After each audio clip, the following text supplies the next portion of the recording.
Life throws a lot of options our way, right? And let's be honest, it's not always easy to decide which ones to prioritize. Sometimes we even make mistakes and end up putting our energy into the wrong things. But you know what? Not everything society labeled as a priority should be treated as such. There are some things that we should avoid prioritizing above all else. That's why we've put together this list of the 15 worst things you can ever prioritize in life. So, if you're interested in making wiser decisions with your time and energy, stick around. Let's dive right into it. Number 1. Dopamine hits from social media. Have you ever noticed how, as soon as you take your phone out of your pocket, your finger just automatically opens certain apps, especially social media? It's like your muscle memory kicks in. Well, that's what's happening. Your brain gets these little sugar boosts throughout the day when it sees the notifications from your social media accounts. While you get those dopamine hits, the problem is that it prevents your mind from resting. Number 2. Your online image. Truth is, so many people invest money in enhancing their online persona. They go all out in meticulously editing photos, buying fake followers, and even deleting posts that don't get enough likes. What they're really doing with all that is wasting a huge amount of money and time. But here's the thing. When you take a step back, you'll realize their real lives are nothing like the perfect images they portray on social media. If only they were as genuinely happy, successful, and in love as they make themselves out to be online. Number 3. Parents above everyone else. It may sound harsh, but the main responsibility of parents is to raise children who can be independent. It's tough to admit this, but there are some parents out there who exhibit parasitic tendencies. They sacrifice their children's future for their own present comfort. We've all seen those emotionally abusive, manipulative, and self-centered parents. It's just heartbreaking, isn't it? We do agree that it's so important to care for our parents, but let's remember that they shouldn't be our sole focus. Until we have children of our own, we have to prioritize our own well-being. It's a tough balance, but one we have to navigate. Number 4. Your pleasure and not genuine happiness. A lot of folks make the mistake of thinking they can actively chase after happiness. Funny enough, they usually end up with just temporary pleasure. At the same time, there are those who look for pleasure only to end up unhappy in the end. Pleasure and genuine happiness are actually quite different. Pleasure is all about instant gratification, while genuine happiness comes from a sense of contentment and fulfillment, and it comes from finding peace within. That's why instead of trying so hard to be happy, why not focus on finding that inner peace? Once you do, you'll see that true happiness has been right there inside you all along. Number 5. Your attendance record. In 2016, there was a huge survey conducted across the United Kingdom to see how much time office workers actually spent working. They were supposed to work from 9 to 5. Well, guess what? It turns out that the average office worker reported working only about 2 hours and 53 minutes per day. Pretty shocking, right? You know, it's funny because back in school, they used to praise those who had perfect attendance. They'd give you all this praise for not taking a single sick day, as if it's some kind of achievement. But guess what happens once you join the workforce? They waste your precious time with pointless meetings that could have easily been dealt with through a simple email. Isn't that frustrating? So here's the thing. Your priority shouldn't be just about showing up and being physically present. It should be all about maximizing the value of your time in every possible way. That's what really matters in the long run. Number 6. Your status. Do you want to know the truth? Showing off is just a waste of time. I mean, why bother flexing and trying to impress people who you think are beneath you? It's not like you're gaining anything from it. Fame and celebrity status are totally unnecessary. What we really need in this life is peace and happiness. And yet, some only realize how wealthy they are in that regard when it's all gone. They traded momentary fame and fortune for a lifetime of happiness. So, who cares about the number of likes on your last Instagram photo?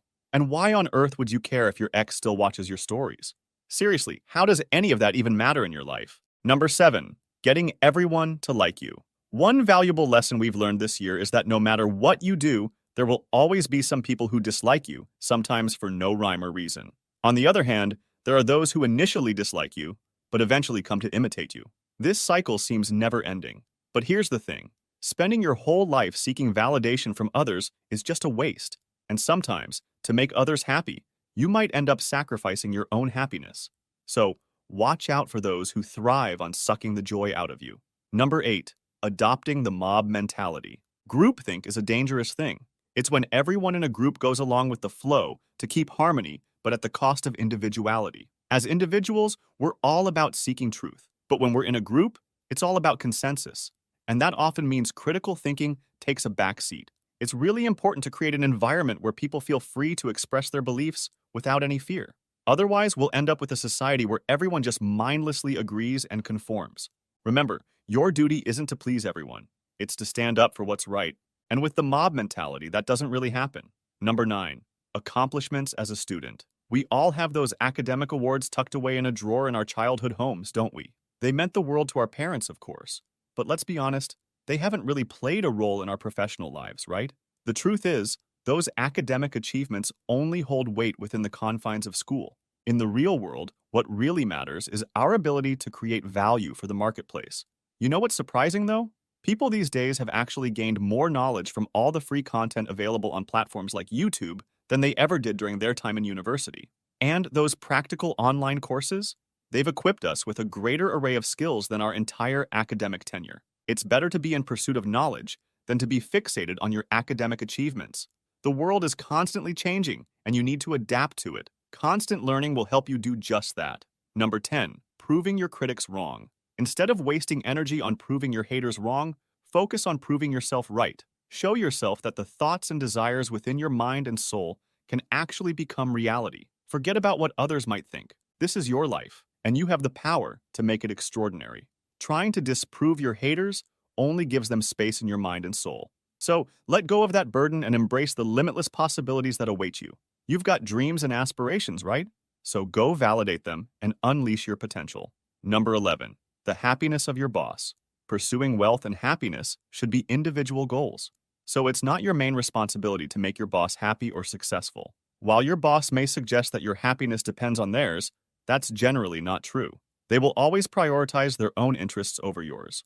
More importantly, what's the point of making your boss rich if you remain poor? And why should you strive to make your boss happy if it means sacrificing your own happiness? It's important to discover your true priorities in life, and that definitely doesn't mean prioritizing your boss's happiness over your own. Number 12. Blind faith. When someone tells you to stop questioning and just believe, that's when problems arise. They might use you to fulfill their own agenda, even if it means sacrificing your well-being. And that's not just limited to group ideology and religion. Trusting people blindly only ends in disappointment, and trusting institutions blindly only allows corruption to thrive. As long as you have the ability to think critically, don't follow blindly. Don't leave any room for blind faith. Number 13. Fear of missing out. Ever felt like you're missing out on all the fun? It's pretty common, especially with social media bombarding us with what we're supposedly missing out on 24 hours a day, 7 days a week. You know, it's like everyone else is partying it up, on vacation, or attending fancy events. Meanwhile, you're stuck in your own little world at home. But here's the thing. You can't be in two places at once, right? And you shouldn't even try. Know that you're exactly where you need to be in life right now. And this very moment is shaping your future reality. So, instead of stressing about experiencing every single little thing, zoom out and focus on the bigger picture. You can pick just a few significant events each year that will truly move your life forward. Those are the moments that truly matter. Don't let others sway you into wasting your time on insignificant blips in the timeline. Stay true to yourself and decide what genuinely deserves your attention and energy. Number 14. The small things. In the past, there were things that felt so overwhelming, right? To the point that they made your anxiety shoot up. But looking back now, after all these years, it seems that they were all just a bunch of nonsense. Here's the thing. Once you start broadening your perspective and thinking about the bigger picture, you start to understand what really matters in life. And you'll see what's just small stuff in the grand scheme of things. Number 15. Fixing everyone around you. Here's a friendly reminder. You don't have to fix everyone around you. This is a lesson we often learn the hard way. See, some folks simply don't want to be fixed, even if they say otherwise. So offering advice or solutions may not be what they're looking for. And let's be real. Solving someone's problems at that moment doesn't guarantee their long-term well-being. That's why therapists often guide individuals to find their own answers instead of handing them on a silver platter. Remember, you can't be responsible for fixing everyone, and you shouldn't be. Here are 2 more videos you may find interesting. If you enjoyed this video, give it a like and share the video with your friends, and for more interesting videos like this, subscribe to the channel.